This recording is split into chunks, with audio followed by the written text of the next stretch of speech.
పేరుతో ఈ కంపెనీకి భూములు కేటాయించాలనే ఆలోచనతో కూటమి ప్రభుత్వం తన పరువు తాను తీసుకుందనే చర్చ అయితే మొదలైంది. వాస్తవానికి ఏపీలో ప్రైవేటు పెట్టుబడులు అయితే భారీగా వస్తున్నాయి. ఇటీవల బ్యాంక్ ఆఫ్ బరోడా నిర్వహించిన సర్వేలో డొమెస్టిక్ పెట్టుబడుల సాధనలో రాష్ట్రం టాప్ ప్లేస్ను ఆక్రమించిందట.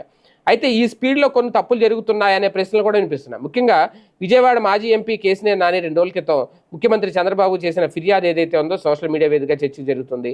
5,728 కోట్ల పెట్టుబడితో విశాఖలో డేటా సెంటర్ ఏర్పాటుకు వర్సా క్లస్టర్ ప్రైవేట్ లిమిటెడ్ అనే ప్రైవేట్ సంస్థకు భూమి అప్పగించాలని నిర్ణయించింది.